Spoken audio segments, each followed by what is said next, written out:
तो बच्चों आज हम लोग बात करते हैं भर्जन पर। जी हाँ, कल हमने निस्तापन की बात करी है।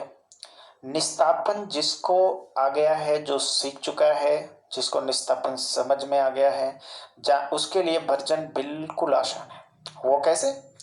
निस्तापन से बिल्कुल मिलता जुलता ही है भर्जन आपका, इसलिए बिल्कुल घबराने की आवश्यकता नहीं है। ठीक है? कैसे, क्या है शर्तें? कल हमने एक निस्तापन में कहा था कि वायु की अनुपस्थिति में आप किसी सांद्रित अयस्क को उच्च ताप पर गर्म करते हैं तो उसमें उपस्थित नमी और कुछ वाष्पशील अशुद्धियां क्या हो जाती हैं? मुक्त हो जाती हैं। ठीक है? गर्म करने की शर्त क्या थी कल? गर्म करने की शर्त ये थी कि ताप तो उच्च होगा, ताप उच्च होगा लेकिन गलनांक के नीचे। आज भी लगभग वही शर्त है, फर्क इतना है कि जब हम वायु को अनुपस्थित करते थे वहां पे, यहाँ पे हमें वायु की क्या करनी है? उपस्थिति करनी है। यानी इस क्रिया के दौरान हम किसी भी सांद्रित अयस्क को उच्च ताप तब गर्म करेंगे और साथ ही साथ उसमें उपस्थित वाष्पशील अशुद्धियों को हटाएंगे। लेकिन वो वाष्पशील अशुद्धियां कैसी होंगी? जो ऑक्सीजन द्वारा ऑक्सीकृत हो जाएंगी या दहन कर जाएंगी, और दहन करके या ऑक्सीकरण करके वाष्प के रूप में गैसीय अवस्था में निकल जाएंगी। बस यही हमारा भर्जन है। समझ में आ गया सबको? आइए इसको थोड़ा सा और कंफर्म करते हैं। 3 बातें हम जरूर ध्यान में रखेंगे। ये 3 घटक क्या क्या है? पहली चीज, भर्जन में वायु की उपस्थिति चाहिए, वायु का होना जरूरी है। ठीक है? क्योंकि ये भर्जन में ऑक्सीकरण प्रोसीजर होती है, इसलिए वायु का होना आवश्यक है। दूसरा, सांद्रित अयस्क को उच्च ताप पर तो गर्म करेंगे लेकिन गलनांक के नीचे, यानी वो गलने ना पाए। ठीक है? और तीसरा हमें ध्यान रखना है कि कौन सी इम्प्योरिटीज रिलीज करेंगे उससे, कौन कौन सी इम्प्योरिटीज हटती हैं। तो ध्यान देना है, इसमें वही इम्प्योरिटीज हटती हैं जो वायु द्वारा ऑक्सीकृत होकर वाष्प बन जाती हैं या गैसीय अवस्था में चेंज हो जाती हैं। ऐसी अशुद्धियां हमारे पास रहती हैं सल्फर, आर्सेनिक, एंटीमनी, फास्फोरस, ये सारी अशुद्धियां यहाँ से मुक्त हो जाती हैं। ठीक है? क्योंकि ये निस्तापन के दौरान नहीं रिलीज नहीं हो सकती, कारण है कि ये स्वतः वाष्पशील नहीं हो पाती। जब तक इनका ऑक्सीकरण नहीं होता तब तक ये गैसीय अवस्था में मुक्त नहीं होती, इसीलिए इनका भर्जन करना आवश्यक होता है। तो ये बातें हमारे पास आ गई। अब हम बात कर लेते हैं इसके परिभाषा की। परिभाषा बिल्कुल निस्तापन के समान ही आपको बताना है, बस परिवर्तन वही 3 जगह कर देना है। ठीक है? तो क्या बनेगा? सीधा सीधा पहला तो हम वायु वाली बात करेंगे। ठीक है ना? वायु की उपस्थिति में किसी सांद्रित अयस्क को उच्च ताप पर परंतु गलनांक के नीचे गर्म करके उसमें उपस्थित वाष्पशील अशुद्धियां जैसे सल्फर, आर्सेनिक, एंटीमनी आदि को पृथक करना क्या कहलाता है? भर्जन कहलाता है। ये हमारा डेफिनेशन हो गया। तो डेफिनेशन लगभग याद हो गया होगा सभी को।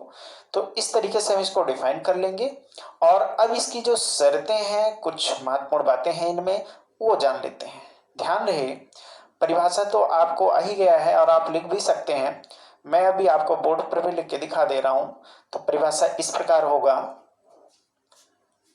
कि वायु की उपस्थिति में किसी सांद्रित अयस्क को गलनांक के नीचे गर्म करके उसमें उपस्थित अशुद्धियां जैसे सल्फर, आर्सेनिक, एंटीमनी आदि को पृथक करना भर्जन कहलाता है। मोटी मोटी बातों में हम इसको इस तरीके से डिफाइन करते हैं। अब सवाल यह है कि इस क्रिया के दौरान इसमें कौन कौन सी क्रियाएं होती हैं। ठीक है? जनरली तो इस तरीके से हम डिफाइन कर देते हैं, बोल देते हैं। अब इसमें क्रिया कौन सी होती है इसको हम क्लियर कर लेते हैं। ध्यान देंगे, भर्जन के दौरान सबसे पहली क्रिया होती है कि वायु के साथ ये जो इम्प्योरिटीज हैं ये सब ऑक्सीकृत हो जाती हैं और वाष्प के रूप में निकल जाती है, गैसीय स्टेट में ये बाहर निकल जाती हैं। ठीक है, और भर्जन आपको पहले ही बता दिया गया है कि भर्जन आपका वायु की उपस्थिति में होगी। ऐसी स्थिति में ये क्रिया हम विशेषकर प्रावर्तनी भट्टी में कराते हैं या फिर कम ताप वाले वात्या भट्टी में भी करा सकते हैं। ठीक है, दोनों में संपन्न होती है। तो जैसे ही वायु अंदर प्रवेश करता है, भर्जन क्रिया प्रारंभ होती है। अयस्क धीरे धीरे ताप के जरिए पिघलने लगता है, यानी गर्म होने लगता है। पिघलेगा नहीं, चूंकि गलना के नीचे ही ताप दिया जा रहा है। लेकिन जैसे ही अयस्क गर्म होता है, धीरे धीरे उसमें उपस्थित इम्प्योरिटीज ऑक्सीकृत होने लगती है। तो सल्फर आपका अगर ऑक्सीकृत होता है तो किस फॉर्म में जाता है? S+O2 गिव्स आउट SO2, ये गैसीय स्टेट में निकल गया। हालांकि एक दहन प्रक्रिया यहाँ पे आ रही है, क्योंकि सल्फर वायु के साथ जल रहा है, दहन कर रहा है और मुक्त हो जा रहा है। आर्सेनिक भी ठीक इसी प्रकार से वायु के साथ ऑक्सीकृत हो जाएगा, और आर्सेनिक हमारा क्या बनाता है? AS2O3, आर्सेनिक ऑक्साइड के फॉर्म में ये अलग हो जाता है।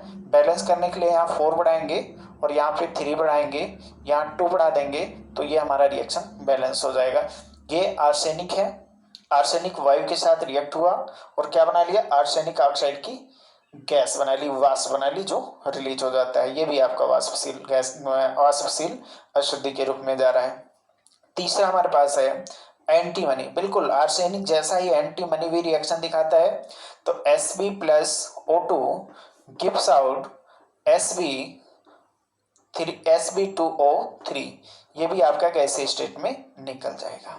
तो हमने ये देखा कि जो इम्प्योरिटीज इसके अंदर थी, आर्सेनिक, सल्फर, आर्सेनिक, एंटीमनी, इन सब की, वो तो ऑलरेडी वायु के साथ ऑक्सीकृत होकर निकल गई। एक परिवर्तन इसमें और होता है। दूसरा परिवर्तन क्या इसके अंदर होता है, उस परिवर्तन को हम दूसरे परिवर्तन के रूप में जानेंगे। सेकंड इसमें एक्सचेंजिंग क्या होती है कि आपका जो अयस्क है, ओर्स है, जो भी आपका अयस्क रहेगा, आप जानते हैं निस्तापन के दौरान आपका ओर्स किस रूप में बदल चुका होता है? ऑक्साइड फॉर्म में बदल चुका होता है। तो ऐसे में जो ऑक्साइड फॉर्म आएगा भर्जन के दौरान, उस भर्जन क्रिया में वो ऑक्साइड के फॉर्म में ही रहेगा। हाँ, एक बात और है, इसमें से कुछ अयस्क आपका ऑक्सीकृत हो जाता है, यानी भर्जन क्रिया के दौरान अयस्क भी ऑक्सीकृत हो जाते हैं। ऐसी स्थिति होती है। तो 2 प्रकार का परिवर्तन होगा। पहला परिवर्तन यह होगा कि जब हम वायु की उपस्थिति में किसी भी निस्तापित या सांद्रित अयस्क को गर्म करेंगे, तो वायु के द्वारा उसमें उपस्थित इम्प्योरिटीज सल्फर, आर्सेनिक, एंटीमनी आदि ऑक्सीकृत होकर बाहर निकल जाते हैं। और दूसरा परिवर्तन ये होता है कि आपका अयस्क भी ऑक्सीकृत हो जाता है। क्लियर? तो ये 2 परिवर्तन इस दौरान होता है। समझ में आ गया? हाँ, एक बात और है कि इस क्रिया के पश्चात भी, चूंकि जब जब इसमें से अणु निकलेंगे, रिलीज होंगे, तो स्वाभाविक है बचे हुए जो हमारा अयस्क है, पदार्थ है, उसका नेचर कैसा हो जाएगा? पोरस हो जाएगा, यानी वो धूसर या सरंध हो जाएगा। ठीक है, सरंध होने पर आगे की क्रियाएं बड़े आसानी से हो जाती है, इसका अपचयन बहुत आसानी से हो जाता है।